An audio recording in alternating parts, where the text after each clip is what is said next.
तो हेलो प्यारे दोस्तों, स्वागत है आपका अपने यूट्यूब चैनल पर। प्यारे दोस्तों, आज हम लेकर के आए फिर इलेक्ट्रीशियन थ्योरी का सेकंड ईयर का इलेक्ट्रीशियन थ्योरी का चैप्टर नंबर 1 का मोस्ट वीवीआई इंपॉर्टेंट क्वेश्चंस को लेकर के आया हूँ। तो यहाँ पर देखिए कि सब फर्स्ट क्वेश्चन क्या बोल रहा है कि 4 पोल डीसी जनरेटर में उत्पन्न ईएमएफ की गणना करें, जिसमें सिंप्लेक्स वेव वाउंड आर्मेचर में 1020 कंडक्टर हैं और 1500 आरपीएम की गति से चलाया जाता है।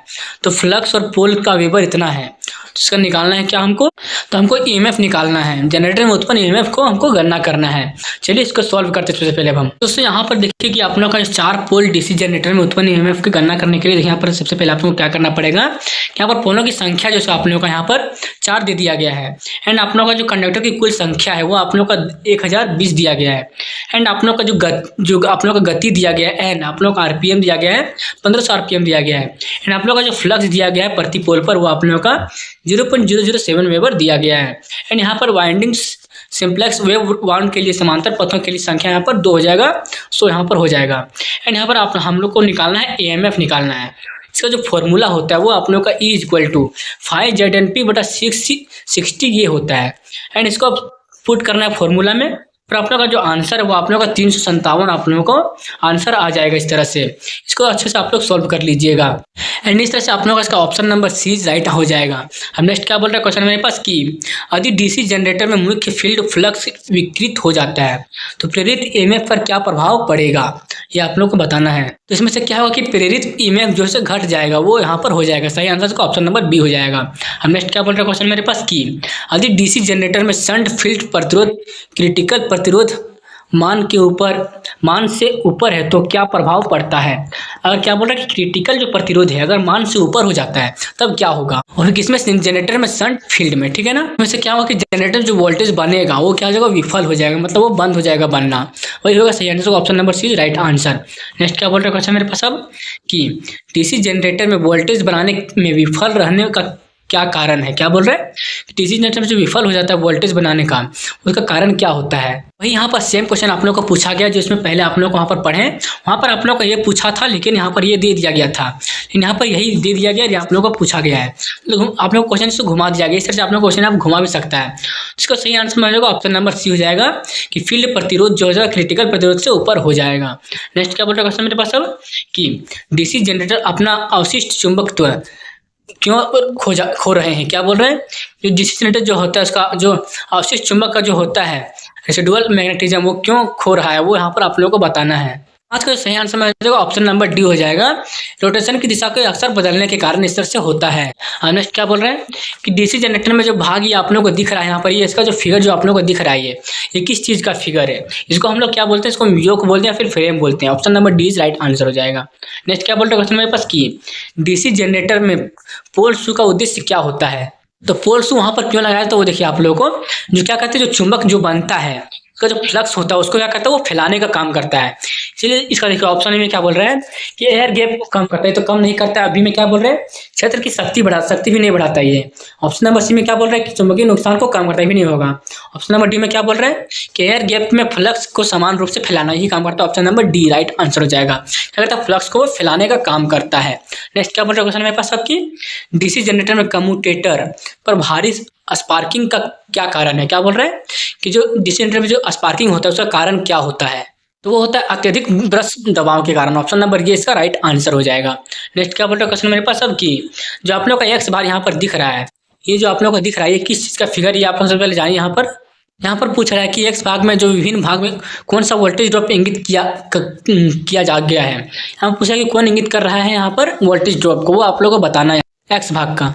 पहले आप लोग यहाँ पर देखिए, ये जो आप लोग को यहाँ पर दिख रहा है, ये जो आप लोग को यहाँ पर ये लाइन जो आप लोग को दिख रहा है इधर से क्या बढ़ेगा, ये बढ़ता है। तो क्या होगा, ये जो हमारा इसको क्या है वोल्टेज ड्रॉप, ये मेरा करंट है, ठीक है ना, ये मेरा करंट है, ये मेरा वोल्टेज है।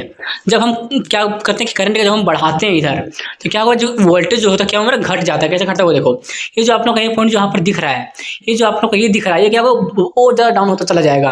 अगर यहाँ पर आ जाएगा ये यहाँ पर क्या होगा, यहाँ पर पूरा जीरो हो जाएगा, वो यहाँ पर आप लोग देख ही सकते हैं। एंड इसी प्रकार से यहाँ पर क्या इसको बोला गया है।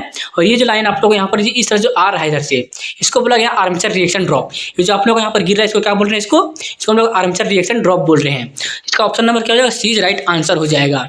हमने क्या बोल रहे हैं मेरे पास क्वेश्चन अब कि डीसी जनरेटर में फील्ड कॉइल का उद्देश्य क्या है। जो फील्ड कॉइल था उसका उद्देश्य क्या होता है, क्या करता है ये, कॉइल फ्लक्स उत्पन्न करने के लिए पोल को चुंबकित करता है। ऑप्शन नंबर सी इसका राइट आंसर हो जाएगा। नेक्स्ट क्या बोल रहा है मेरे पास क्वेश्चन अब कि डीसी जनरेटर का सिद्धांत क्या है। जो डीसी जनरेटर है उसका सिद्धांत क्या है, तो क्या है कि फैराडे के विद्युत चुम्बकीय प्रेरण के सिद्धांत पर ये काम करता है। ऑप्शन नंबर इसका हो जाएगा D is right answer. Next क्या बोल रहा है क्वेश्चन मेरे पास अब कि डीसी जनरेटर को केवल दक्षिणावर्त दिशा में ही क्यों चलाना चाहिए, वो आप लोग पूछ रहा है यहाँ पर। तो जो मुख्य कारण होता है वो होता है कि अवशिष्ट चुंबक जो होता है उसको क्या करते हैं, रक्षा करने के लिए इसको जैसे उल्टा दिशा में नहीं चलाना चाहिए, कभी भी नहीं चलाना चाहिए, नहीं तो ये क्या होगा, ये खराब हो जाएगा, ये यहाँ पर टूट भी सकता है। ठीक है ना। अब नेक्स्ट क्या बोल रहे क्वेश्चन मेरे पास अब की जनरेटर का नाम बताना है। ये आप लोगों को कौन सा जनरेटर है आप लोगों को बताना है। ये तो आप लोगों को यहाँ पता चल रहा है क्लियर कि आप लोगों का ये क्या है, ये मेरा शंट जनरेटर है, शंट डीसी जनरेटर है मेरा। ठीक है, डीसी शंट है ये मेरा। ठीक है। नेक्स्ट क्या बोल रहा है मेरे पास अब कि स्व उत्तेजित डीसी जनरेटर में अवशिष्ट चुंबकत्व की क्या आवश्यकता है। जो ऑटोमेटिक बनता है डीसी जनरेटर, उस अवशिष्ट चुंबक की आवश्यकता वहाँ क्यों पड़ता है वो आप लोग यहाँ पर पूछ रहा है। तो वहाँ पर पता है वोल्टेज बनाने के लिए। ऑप्शन नंबर ये इसका राइट आंसर हो जाएगा।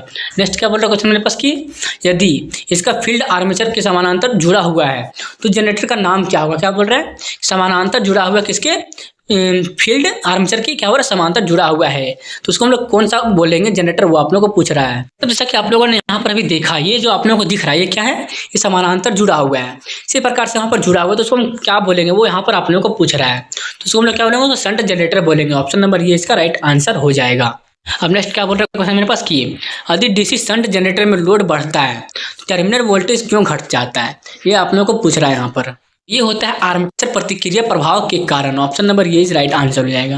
नेक्स्ट क्या बोल रहे हैं क्वेश्चन मेरे पास कि लंबी दूरी की विवरण लाइनों के लिए किस प्रकार के डीसी जनरेटर का उपयोग किया जाता है। यहाँ पर क्या होता है, कम्युलेटिव कंपाउंड जनरेटर का उपयोग किया जाता है वहाँ पर। अब नेक्स्ट क्या बोल रहा है क्वेश्चन मेरे पास कि डीसी जनरेटर में एक्स चिन्हित भाग का नाम बताना है आप लोगों को। ये जो आप लोगों को भाग दिख रहा है ये हमारा कौन सा भाग है, तो यही हमारा पोल शू है। ऑप्शन नंबर इसका हो जाएगा डी इज राइट आंसर। ये मेरा पोल शू है।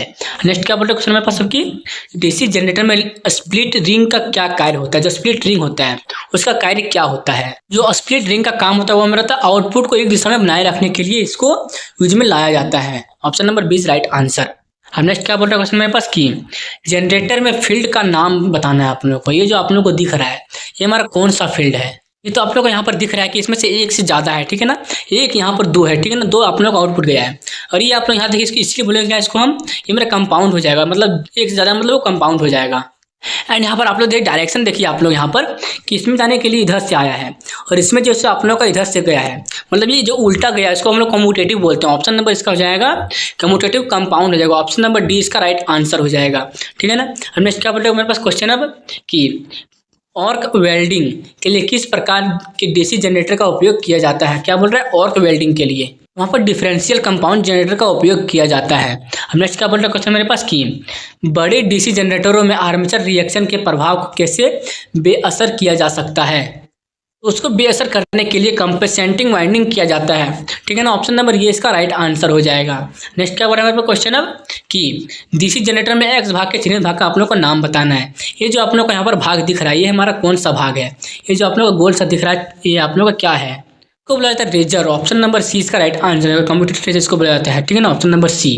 नेक्स्ट क्या बोल रहे हैं मेरे क्वेश्चन अब कि किस प्रकार का डीसी जनरेटर पैरेलल ऑपरेशन के लिए उपयुक्त है।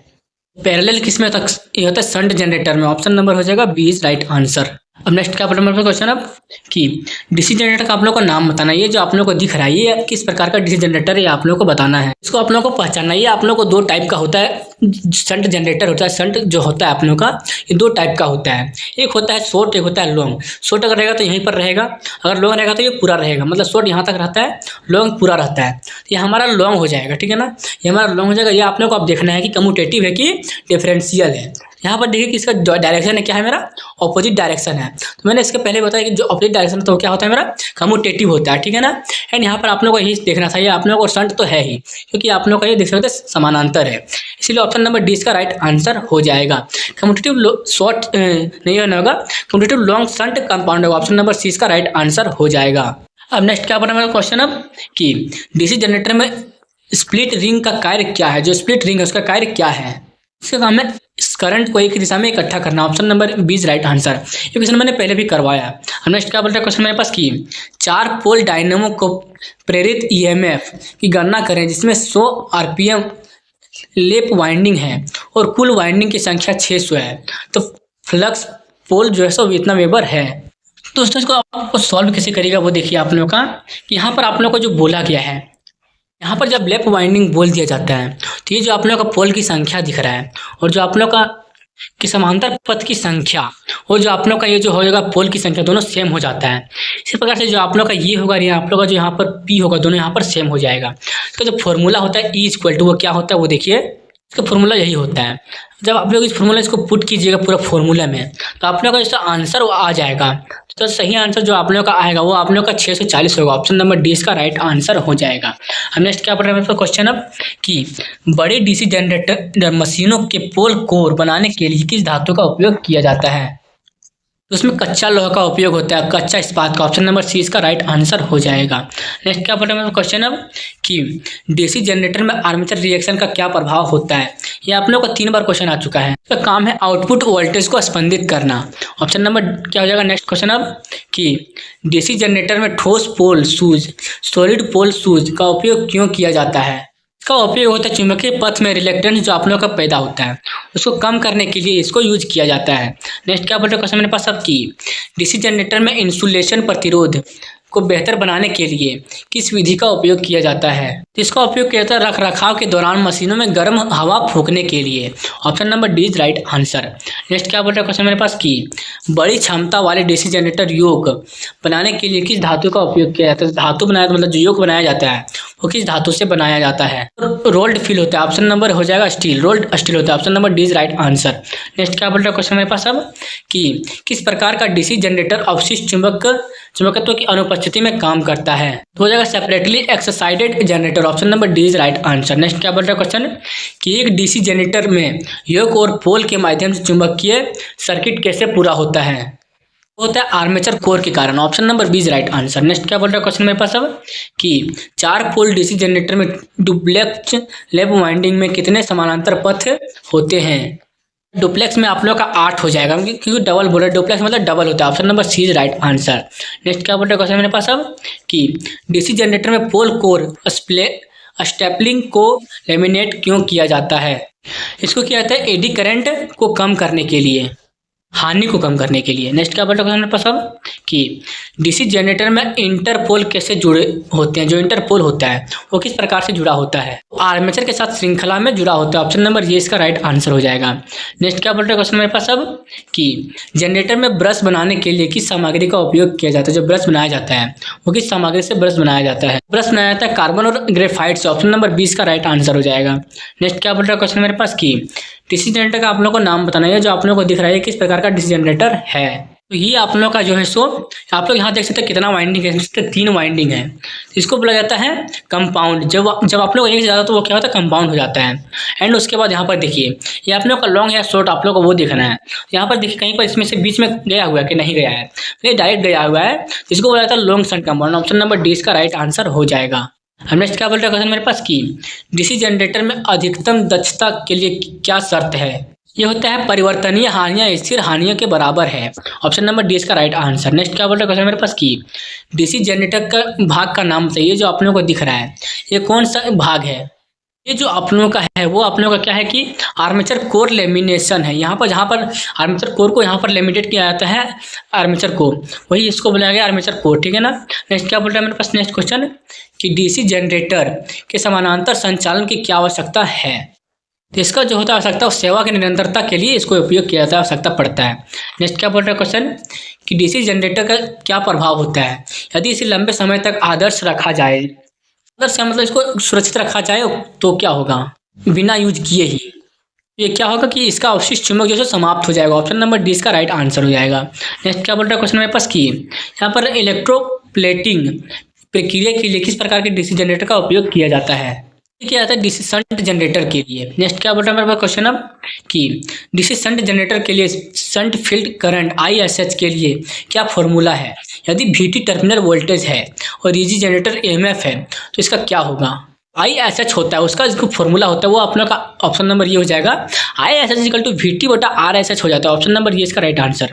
नेक्स्ट क्या बोल रहा है क्वेश्चन मेरे पास अब कि बड़े डीसी जनरेटर में कंपेंसेटिंग वाइंडिंग क्यों प्रदान की जाती है? का उपयोग किया जाता है आर्मेचर रिएक्शन के प्रभाव को बेअसर करने के लिए। ऑप्शन नंबर सी इसका राइट आंसर। नेक्स्ट क्या बोल रहा है कि डीसी शंट जनरेटर का आर्मेचर प्रतिरोध बहुत कम क्यों होता है? क्योंकि होता है आर्मेचर वोल्टेज ड्रॉप कम करने के लिए। ऑप्शन नंबर 20 का राइट आंसर। नेक्स्ट क्या बोल रहा है क्वेश्चन कि डीसी जनरेटर में कंपनसेटिंग वाइंडिंग का उद्देश्य क्या है? ये भी क्वेश्चन आप लोग को 2-3 बार आ चुका है। इसका उपयोग होता है चुंबकत्व प्रभाव के बेअसर करता है। तो दोस्तों इसमें इतना ही क्वेश्चन था। तो अगर आप लोगों को वीडियो पसंद आई हो तो वीडियो को लाइक कर दीजिएगा, चैनल को सब्सक्राइब कर दीजिएगा, दोस्तों को जरूर शेयर कीजिएगा। हम मिलते हैं नेक्स्ट वीडियो में नए चैप्टर के साथ। तो आज को समाप्त करते हैं मोस्ट इंपोर्टेंट वीवीआई क्वेश्चन के साथ। तो आज को समाप्त करते हैं। Thank you.